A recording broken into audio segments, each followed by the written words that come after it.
వైదికమైన వివాహములు చూడ్డానికి విదేశాల నుంచి చాలామంది వస్తారు తెలుసునా అండి మీకు?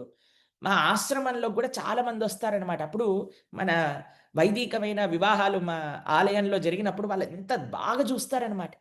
వందలాది మంది, వేలాది మంది, 1000 మంది, 2000 మంది ఏంటసలు ఇది 2, 3 రోజులు ఈ వివాహ సంస్కారములన్నీ జరిగితే చక్కగా ఒక రోజు ముందు స్వామికి ఆరాధన చేసి పెళ్ళికొడుకు, పెళ్లి కూతురు చేయటమని, దాని తర్వాత చక్కగా మనకి వివాహమని, దాని తర్వాత వ్రతాలు, నోములు, ఈ ఆలయ దర్శనాలు ఇవన్నీ ఉండేవండి. వైదికమైన వివాహ పరంపరలు. సంస్కారం ఇది. వివాహ సంస్కారము అని అంటారు. ఒకసారి ఒకళ్ళు అడిగారట ఫారెన్ నుంచి వచ్చిన వాళ్ళని, మీకేం నచ్చిందండి భారతదేశంలో మొత్తం అనంటే, వివాహం నచ్చింది. మొన్న అటెండ్ అయిన వెడ్డింగ్ ఉంది కదా! చాలా బాగుంది అని అన్నారట. అయితే ఎందుకయ్యా నీకు వెడ్డింగ్ ఎందుకు నచ్చింది అంటే, ఇంత పెద్ద వివాహం ఫస్ట్ టైమ్ చూస్తున్నాను నేను ఇంత గ్రాండ్‌గా అన్నారు. తర్వాత అడిగారట ఏంటిది? దాంట్లో ఏముంది? ఇంత గ్రాండ్‌గా ఎక్కడైనా జరుగుతుంది కదా! ఇంత పెద్ద వివాహం ఇన్ని రోజులు వివాహం చేస్తే అప్పుడు జీవితాంతం మర్చిపోలేం మనం అసలు మాకు పెళ్లయిందని అన్నారు. అంటే వాళ్ళ దాంట్లో ఏంటంటే అండి, పాశ్చాత్య దేశంలో అది చాలా సింపుల్‌గా అయిపోతుందండి. ఎక్కడో ఒక చోట రిజిస్టర్ పెన్ చేసుకోవటం, రింగులు మార్చుకోవటం ఏదో అయిపోతది. కాబట్టి వాళ్ళకి పెద్దగా అవగాహన ఉండదండి.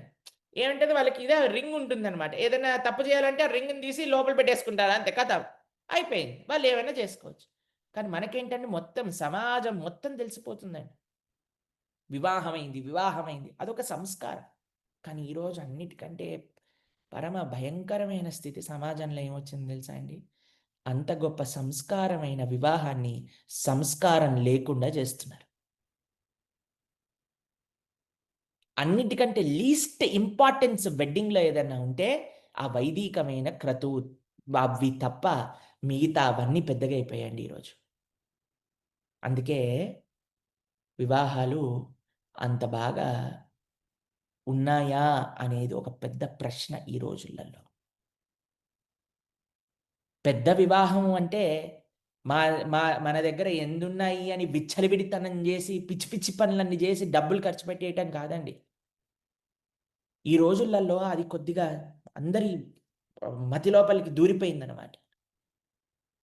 పిచ్చి పిచ్చి ఖర్చులు చేయటాలు, అనవసరమైనవి, ఆహ్, అక్కర్లేనివన్నీ కూడా వివాహ సంస్కారము మధ్యలోకి తీసుకొచ్చి, ఆ సంస్కారం యొక్క ప్యూరిటీని, ఆ సంస్కారం యొక్క శాంటిటీని, దాని యొక్క ఇంపార్టెన్స్‌ని మొత్తం నాశనం జేసేసారు.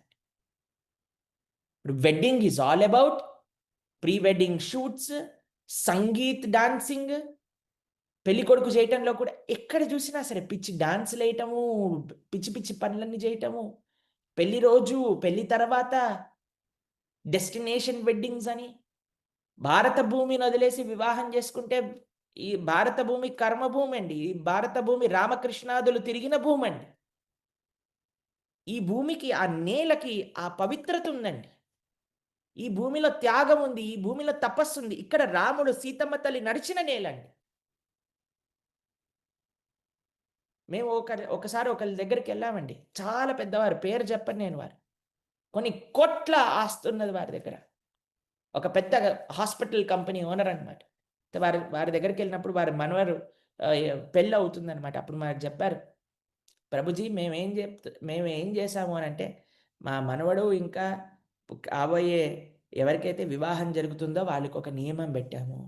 పూర్తి రామాయణం చదువుకున్నాకే వివాహం మీకు.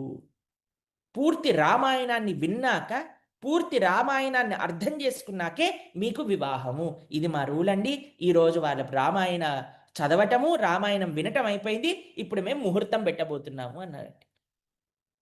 నాకు నిజంగా ఎంత ఆనందమేసిందో ఆ విషయాన్ని వినండి. ఎంత మంచి విషయం అండి ఇది. ఈరోజు మీకొక విషయం తెలిసినా అండి? ప్రీ మ్యారిటల్ కౌన్సెలింగ్స్ అని ప్రారంభమైనాయి తెలిసినా అండి మీకు? Pre marital counsellings.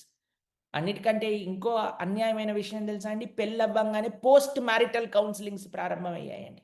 ఎందుకో తెలిసినా అండి? ఇలాంటి పిచ్చి పిచ్చి పనులు జేసి చేయవలసిన రామాయణ పారాయణ, రామాయణాన్ని అర్థం జేసుకోకుండా సనాతన ధర్మంలో ఇదొక వివాహం అనేది అత్యంత సేక్రెడ్ పవిత్రమైన సంస్కారము అని తెలుసుకోకుండా మనం చేస్తున్నాం కాబట్టి. మొన్నే మనం మాట్లాడుకున్నాం. ఆ! వివాహములలో రాధాకృష్ణుల్ని డాన్స్ చేయిస్తున్నారు ఈ మధ్య కాలంలో. అసలు ఏమేం జేయిస్తున్నారు? అసలు ఎందుకు చేస్తున్నారు? సీతమ్మ తల్లి రామచంద్రుడి యొక్క వివాహం ఎలా అయింది? దేనికోసమైంది? జనక మహారాజు సీతమ్మ తల్లిని ఏమని పెట్టి రామచంద్రమూర్తి చేతిలో పెట్టారు? రామచంద్రమూర్తి ఏమన్నారు వివాహం ముందు నేను ఏం చెయ్యాలి అనంటే, మా నాన్నగారిని పిలుచుకొని రండి. ఈ వివాహం అనేది ఒక సంస్కారము. వివాహం అనేది ఒక బాధ్యత. కాబట్టి మన వైదికమైన ధర్మంలో ఈ సంస్కారములు ఎందుకు ఇచ్చారు అనంటే, అవి పూర్వజన్మలో వచ్చిన సంస్కారములు ఏవైతే నెగెటివ్ క్వాలిటీస్ ఉన్నాయో వాటన్నిటిని తీసేసి మనల్ని కన్స్టెంట్‌గా మంచి రిమైండర్ ఇచ్చేది. అయ్యా! నేను ధార్మికంగా ఎళ్ళాలి. ప్రతి ఒక్క సంస్కారం కూడా ధర్మంతో ముడివేసి మనకు అందించాలి. కాబట్టి దాని యొక్క పవిత్రతని మనం కాపాడుకుందామండి. ఈరోజు 2 ఎక్స్‌ట్రీమ్స్‌కెళ్ళిపోయారండి. ఒకటి డబ్బులు విచ్చలవిడిగా ఖర్చు పెట్టేసి పిచ్చి పిచ్చి పనులన్నీ చేసేయటం. ఇంకొకటి మేమే మేమండి పెళ్ళికి డబ్బులు ఏం ఖర్చు పెట్టమండి. ఏదో రిజిస్ట్రార్ దగ్గరికెళ్ళి సైన్ పెట్టేస్తామండి. గ్రాండ్ రిసెప్షన్ చేసుకుంటామండి. ఈ రెండిటిలో సారం లేదండి. ఈ రెండిట్లో సారం లేదు. వైదికమైన వివాహం చేసుకోండి. ఫస్ట్ వివాహం యొక్క సంస్కారం గురించి తెలుసుకోండి. చదవండి పుస్తకములలో. ధార్మికమైన వ్యక్తుల దగ్గరికెళ్లి అడగండి. అయ్యా! సనాతన ధర్మంలో, మన సంస్కృతిలో ఎలా వివాహం జేసుకోమన్నారు? ఏమేం స్టెప్స్ ఉన్నాయి దానికి? ఎలా చేస్తే మాకు మంచిదవుతుంది? మనకి at the end of the day ఇద్దరు మనం పెళ్లి చేసేవాళ్ళు భార్యాభర్తలిద్దరూ సుఖంగా ఉండటం కదండీ మనకు కావాల్సింది. భగవంతుడి యొక్క కృపా కటాక్షాలు ఉండటం కదండీ మనకు కావాల్సింది at the end of the day.